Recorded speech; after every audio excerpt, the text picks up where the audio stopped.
Hello everyone and welcome to my channel. This is the 10th part of What If Deku Can't Stop Adopting Kids. Hope you enjoy. Link to the original story and author in the description. Chapter 51, Panic. Fu was just walking through the kids' living quarters back to his room after eating in the kitchen when he heard the scream. Ah! It was the loudest he had ever heard Yonda, and it immediately pushed him into alert mode. Yonda! Yonda, what's wrong? He thought. But there was no response. Quickly he heard the doors around him open, and Sansen, Yami, Kiba, Netsu, and Shiroku came out in their pajamas. Except obviously Sansen. What was that? Kiba asked in a panic. That sounded like Yonda screaming, Shiroku said. But I don't see her anywhere. Netsu looked around. She's not responding to my thoughts either, Fu told them, getting more and more concerned. There you are. Fu turned around and saw Nara running towards them with Eri, Otoko, Kyoku, and Kei with her.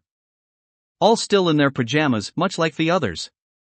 Except for Otoko, who had hurriedly thrown his cloak on. What happened?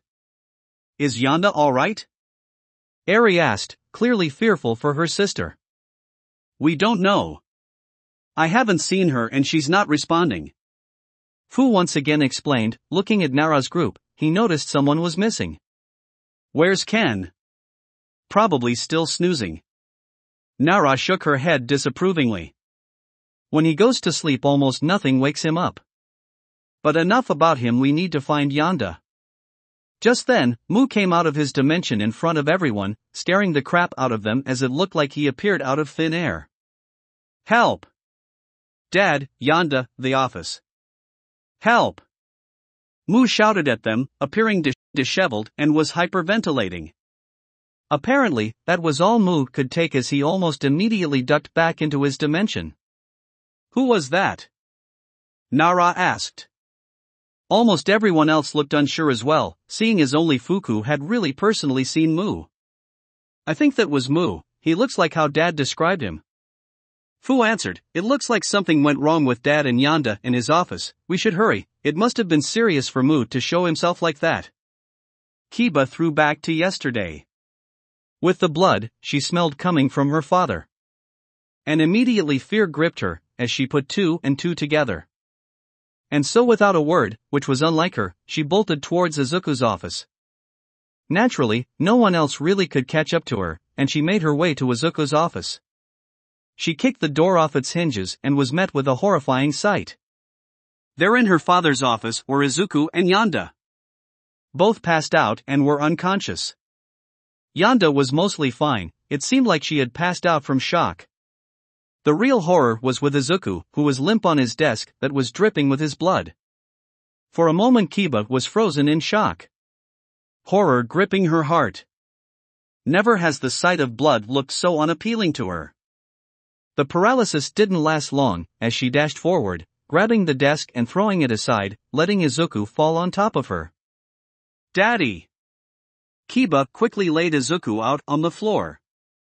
She saw that the blood was coming from his mouth and not a stab wound or anything, but that was little comfort as he was still bleeding and not responding. Kiba started to hyperventilate as she lowered her ear to his chest, and much to her relief his heart was still beating. But after that, she didn't know what to do. She tried shaking Izuku but he wasn't responding at all. And the longer this went on the more she panicked. Daddy! Kiba started crying, scared out of her mind for her adopted father. Meanwhile, everyone else, Fu, Nara, Eri, Otoko, Shiroku, Netsu, Sansen, Kyoku, Kei, and Yami, all caught up. And saw Kiba weeping over Izuku's limp body with blood on his face. The reactions varied. Yami, Kei, Netsu, and Shiroku all ran over to his body, all screaming out in concern. Eri and Kyoku just stood there. Too afraid and panicked to even move. Sansen just melted. She was so shocked by this that she was unable to maintain her form, and thus just turned into a pile of goo on the floor. Nara, Fu, and Otoko were all standing in shock. Although not for very long. Fu, predictably, was the first one to take charge. Someone get Dad's phone and call an ambulance. Fu shouted out to the others. He looked at the desk that Kiba had thrown aside, and saw that the phone had been tossed aside nearby. He uses one of Kyosei's tentacles to pick up the phone. Luckily, it wasn't broken. After typing in the password, which only he and a few others knew in case of emergency, he called for help. All while watching his siblings panic and cry. If one could see it, the only word that could be used to describe it was disaster. Sometime later, Fuku had a feeling something was wrong. Firstly, this was normally around the time someone would bring her breakfast. Whether it be Izuku, Kei, or Eri. But today they were late. Very late. Did I do something wrong? Oh no, what did I do? Are they gonna leave me to starve? Oh God. Fuku was naturally beginning to panic, and that is when there was a knock on the door. It's me and Eri, can you let us in? It was Kei, and something was wrong. She was lacking her usual peppiness. And Kei was never lacking in peppiness. Concern bubbled up inside her, alongside her fears. What is Kei so sad about? Is it something involving me? Is Izuku getting rid of me? What could they be so sad about? A thousand fearful thoughts flew through her head, but all of them only lasted for a second, before they were silenced by one singular thought. Stupid Fuku. Your friends are hurting. What else could possibly matter? And so, with more confidence than she ever felt in most of her life, she went over and opened the door. When the door opened, she was met with a sight that broke her heart. Kei was trying to keep herself together, and if Fuku was an idiot she might have believed she was okay, given that her visor covered her teary eyes, and Kei was wearing a forced smile. But the smile was very obviously forced, the snakes on her head were slumped over and sad. Eri was barely even trying to hide her distress. Her normally ruby-red eyes were bloodshot red, and she could still see the tear tracks on her face. Her hair was an absolute mess, as she was still wearing her pajamas. She hid behind Kei as if trying not to let Fuku see her in such a way. Never in her life has she seen her closest friends look so defeated, and all she could ask was, "What happened?" Dad H. He got sick, and he was bleeding, and H-K tried to explain it, but she was very evidently falling apart and Eri wasn't doing much better, as she started tearing up behind her. He's in the hospital an. Fuku didn't let her continue, and instead just brought the two inside, and wrapped them into a hug. The other two immediately hugged her back and started sobbing. Fuku liked Izuku.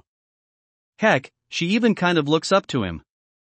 So hearing that something like this had happened, was horrible. But she knew that to Kei and Eri, he was their father, and she couldn't imagine how they must feel. So she pushed her own feelings aside, she could worry and cry about Izuku later. Her precious friends needed her. And so she grasped onto strength she never knew she had, and carried on. Meanwhile, in Kai's room, Kai woke up with a huge yawn. It was a beautiful day outside. The sun was shining, birds were singing, and the kaiju boy was confident that today would be another wonderful day. And then the world sent Fu in there to tell him otherwise. Fu looked as he normally would, so Kai didn't suspect that anything was wrong. But on the inside, while calling him a mess would be inaccurate. Due to his quirk holding back his emotions, he wasn't overwhelmed by sadness and fear, but the sadness and fear were present. As well as a deep feeling of frustration. Fu. Good morning. Kai eagerly greeted his older brother. Is Kiba doing another stream? Kai was such a good boy. Such a good, happy, nice boy. And it killed Fu to have to say what he was going to say. But he already died once, so what was another one? No. I don't think Kiba's gonna be streaming for a while. Fu sighed. Kai gave him confused looks. He has 3 heads, so it looks not look. Kiba not streaming? That's not like her at all? Wait. She's not sick, is she? Fu shook his head. No, she's not sick, but Dad is. The giant boy's 3 sets of eyes widened with concern and fear. What? Dad's sick. He was bleeding and he wouldn't wake up, so we had to get him to the hospital, Fu explained to him, looking away so he didn't have to see Kai's expression. Waha! Why? Tears started leaking out of Kai's eyes, hitting the ground like huge raindrops the size of toddlers. One of them fell onto Fu, drenching him instantly. As Kai sobbed, Fu decided to comfort him. So after a bit of climbing using Kaiosei's tentacles, Fu made his way to Kai's head and gently hugged the top of his skull. Meanwhile, in Ken's room, Ken was currently fast asleep on his bed, snoozing without a care in the world. And then he was pushed off his bed onto the floor. Ow! Ken jolted awake from the pain of his noggin crashing onto the ground and was immediately irritated with whoever did that.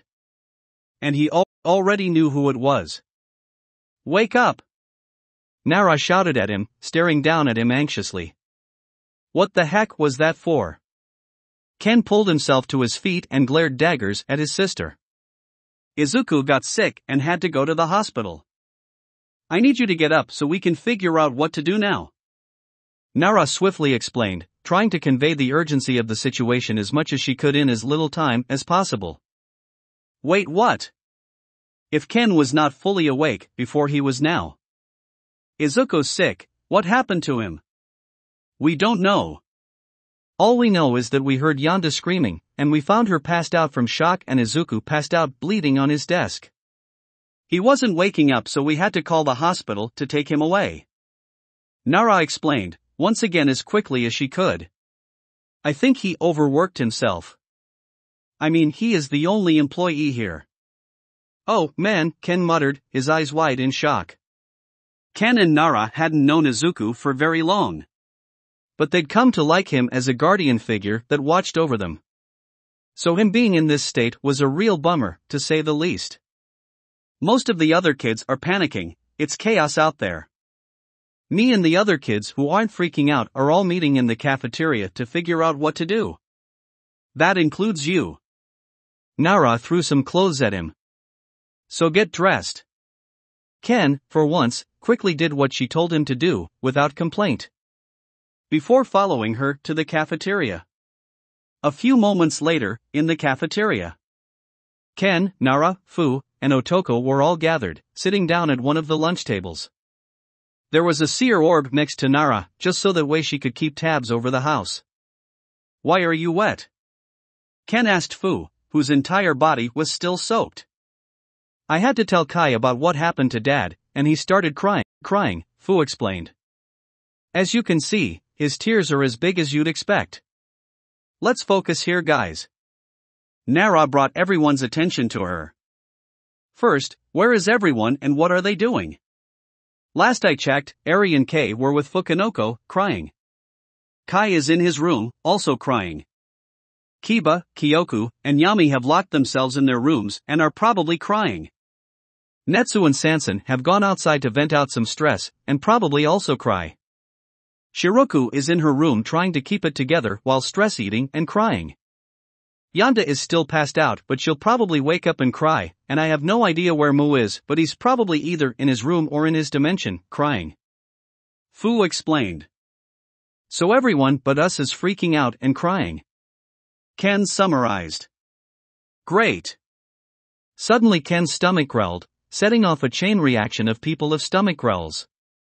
Okay, the second thing we need to figure out. Who is making food? Nara asked them all. Because Ken and I can't cook. Hey Fu, isn't your whole thing that you eat a ton of food? Don't you know how to cook? Ken asked the zombie boy hopefully while clutching his stomach. Fu shook his head. I can't get sick, and I can't taste anything. So I just eat all my food raw. Gross. Nara cringed before everyone turned to Otoko. Otoko shook his head, signifying that he indeed could not cook. Everyone wilted a bit as they realized they may have a situation on their hands. I think Yonda and Yami know how to cook, but they're out of commission. Fu sighed. And the only other one who can cook is Dash. Me, said an unfamiliar voice from the entrance. Everyone looked towards the door and saw Fuku walking in, with her hoodie over her face. Fuku? Fu was actually shocked. He figured that Fuku would have definitely stayed in her room with Eri and Kei for a long time, maybe even days. Isn't that the super shy girl that hides in her room all day every day? Ken asked bluntly. Yup, that's her, Fu confirmed. What happened to Kei and Eri? They're with Kyoku. I wanted to help, Fuku admitted. You need someone who can cook, right? Well, I know how. If that's alright with everyone. Hey, I'm not complaining about not going hungry. Do what you want. Ken told her. Yeah, thank you for coming. We really appreciate the help. Nara smiled at her, trying to reassure her. Fuku blushed slightly under her hoodie. I'll go into the kitchen now. Just as she was about to run off, Fu spoke up. Wait. Let Otoko come with you, you'll need him to help you get stuff off the tall shelves and lift heavy things. Is that really necessary? In truth, Fuku was already freaking out as it was. She desperately wanted to run back to her room, but she was determined to stick around and help, if only for Eri and Kei's sake, also her own, because if no one was cooking then they would all die of starvation anyway. But she wouldn't lie and say that Otoko's imposing figure and horrifying physique didn't make her have second thoughts. Well, it's either him or you get to deal with the Grim. Fu already knew what her answer was gonna be. Never mind, I'll work with him. Fuku had barely seen the Grim, but from her limited experience with them, she knew they were not something she would be comfortable working about, to say the least. Alright, I'll take care of my own and Kai's food by the way. That doesn't really involve any cooking anyway. Fu told her. Alright. Okay. Fuku responded, trying very carefully not to do anything to offend anyone. See, can I start cooking now? Yes, go ahead, Fu told her. Immediately Fuku bolted towards the kitchen, running so fast it was a wonder she didn't trip on her way there. Otoko got up from the table and followed her, at a significantly slower pace. Alright, now that we got that out of the way, Nara spoke, up allowing them to continue the discussion. What do we do now? Did Izuku leave any instructions in case something like this happened? Ken rolled his eyes. Do you really think he'd plan on dash? Actually he did. Fu pulled out a note from his pocket. Ken crossed his arms while Nara gave him a smug face, but only for a second, before getting back to business. Alright, the note is mostly just him apologizing and putting himself down, but the actual instructions say that we should call Grandma and ask her to come over here to take care of us. And if that takes too long we should ask the wild pussycats for help. Fu explained. Wait? Isn't that a hero group? Nara asked, confused as to how they would be involved. Izuku would baby Kota, a kid that was under their care. So they kind of owe him one. Fu explained. They're weird, but they're pretty good at their jobs and they know how to do all the adult stuff. So we should just focus on holding out until they get here. Alright. Until then, the three of us should take on all the house chores, along with the Grim. Nara ordered. Right. Fu agreed. Right. Ken groaned, hesitantly agreeing. He wasn't a huge fan of doing more work, but he also knew that he didn't really have much of a choice given the situation. Nara sighed. I hope whatever Fukinoko makes is nutritious, because I have a feeling I'm going to need the energy. Chapter 52, Reactions. Inko. Inko felt like a terrible mother. She left her son. Her only son. All the way in another county. And now he had fallen sick. Grandma? Fu said over the phone. Grandma, are you okay? Fu, the dear sweet boy, had been the one to notify her of Izuku's collapse. Seeing as he was the only one of the children who wasn't freaking out, who had also met Inko. Inko wanted to say that she was okay, but she was just so overwhelmed at the moment, that all she could do was balk like a fish. Grandma, do we need to call an ambulance for you too?